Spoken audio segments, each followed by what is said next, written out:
tout le monde, j'espère que vous allez bien. Aujourd'hui, on se retrouve pour une vidéo qui va concerner le matériel indispensable pour commencer le micro-macramé. Pour ceux qui ne me connaissent pas, je suis Priscilla Marguerite, je suis créatrice de tutoriels en micro-macramé. On va commencer par les fils. Je vais parler plutôt de mon expérience. J'ai commencé avec du 1 mm.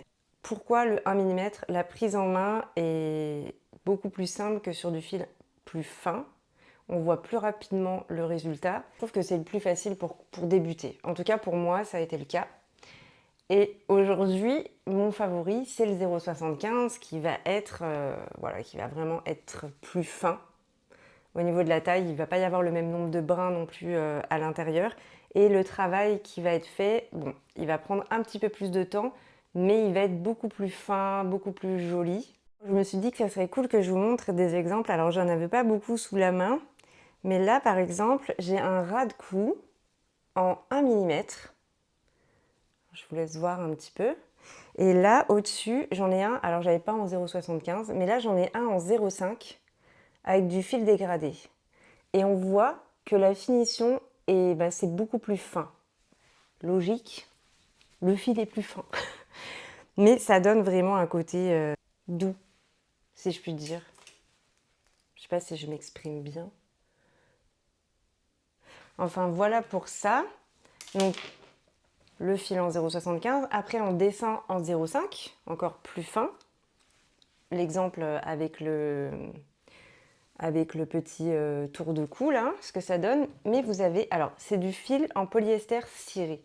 Ça veut dire que dessus, il y a une cire qui colle, qui fait que quand on tisse, ça maintient le bijou. Et après, en fait, quand on va faire les finitions, couper et brûler nos fils, on va brûler cette cire qu'il y a sur le fil et ça va coller. Ça va faire comme une petite boule et on va pouvoir coller les bijoux. Ça, on verra dans une autre vidéo.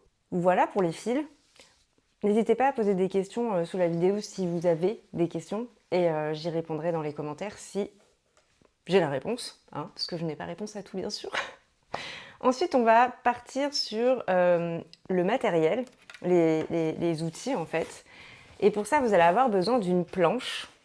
Je crois que c'est un format A4, il me semble, à peu près, peut-être un petit peu plus grand. Moi, en l'occurrence, celle-ci, je l'ai achetée sur Amazon et je l'ai custom, voilà, toute seule. Ce qui va être important, c'est que la pince qui est ici, il faut mettre une protection. Quand vous allez glisser vos fils dessous, la pince va les abîmer. Ça va les aplatir et c'est vraiment, ça va abîmer votre travail en fait. Alors moi, système D, j'ai mis, alors je suis allée chez Action et j'ai acheté des espèces de, je sais pas comment on peut appeler ça, mais je sais pas même pas à quoi ça sert, mais j'ai trouvé des trucs comme ça. En l'occurrence, on voit que j'ai utilisé celui-ci. C'est pas du papier collant, hein, ça colle pas. Mais ce que j'ai fait, donc, c'est que j'ai coupé la longueur qu'il me fallait tout le long de la pince. Et à l'intérieur, j'ai mis un morceau de scotch double face très épais. Et bon, je pense pas qu'on va le voir là, mais en fait, ça colle tellement bien. Je vais essayer de vous montrer. À l'intérieur, en fait, il y a le scotch double face, donc ça va jusqu'à l'arrière de la pince. Comment je vais montrer ça? Je sais pas. Voilà, ça va jusque derrière pour bien, en fait, qu'ici, quand on passe nos fils, ça abîme pas. Voilà.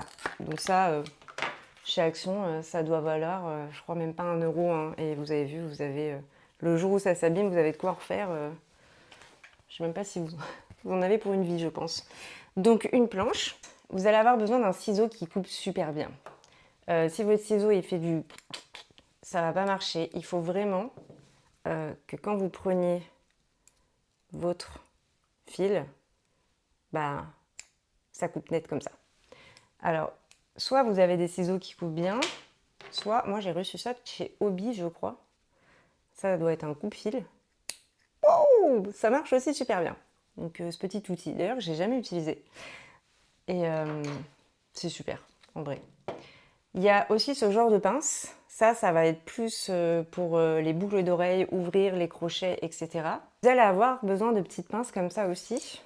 Alors, pince, planche, j'ai tout trouvé sur Amazon. Hein. En plus, les pinces, c'est pareil, c'est des lots, donc vous pouvez enfiler aux copines. Et ça, c'est ce qui va nous servir à bloquer nos fils en haut et sur les côtés. Donc, il en faut quand même plusieurs. Ensuite, Bah, bien sûr, une aiguille pour pouvoir défaire quand on se trompe.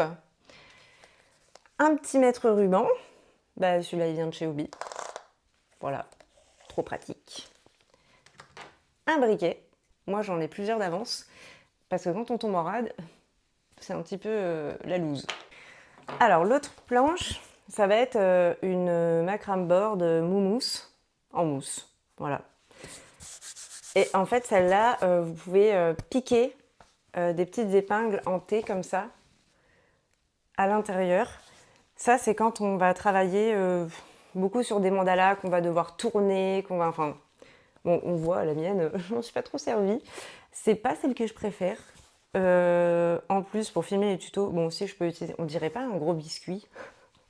On dirait un biscuit lu là. Le petit beurre. Mort de rire. Ça y est, je pars en cacahuète.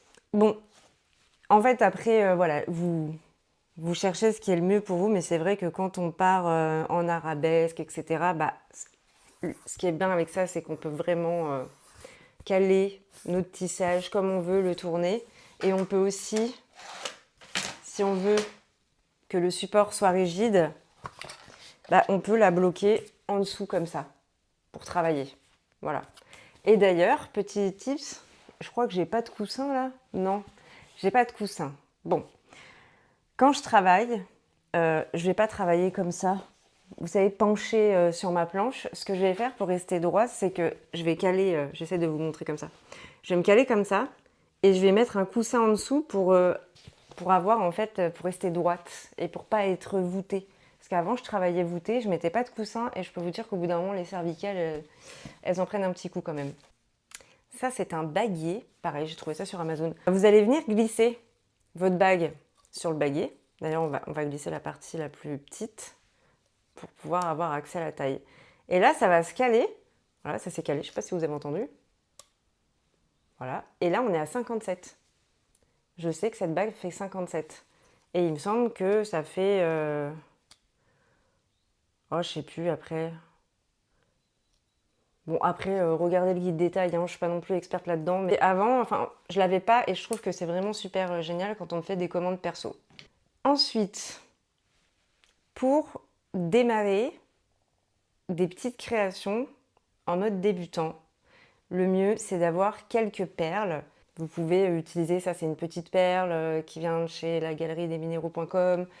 Je vous montre un peu les petits trucs que j'ai. Ça, je crois que ça vient de chez Amazon, les petits pendentifs que j'utilise, que tout le monde aime bien. Enfin, voilà, ça on me l'a donné. Enfin, vous pouvez aussi faire de la récup. Vous avez des recycleries, vous avez des vieux bijoux et vous pouvez bah, aussi récupérer les perles, les pendentifs, etc. de ces bijoux-là pour commencer. Ça, c'est un super truc, hein. Voilà, bah, si vous avez des questions, n'hésitez pas. Comme je disais, j'ai pas réponse à tout, mais j'y répondrai du mieux que je peux. Ben, moi, je vous dis à la prochaine pour bah, du coup une première vidéo débutante où on va travailler le point plat. Voilà, je vous fais plein de gros bisous. Merci d'avoir écouté cette vidéo. N'hésitez pas à liker, à commenter et à partager. Voilà, j'adore dire ça. Et je vous dis à la prochaine. Prenez soin de vous, bisous.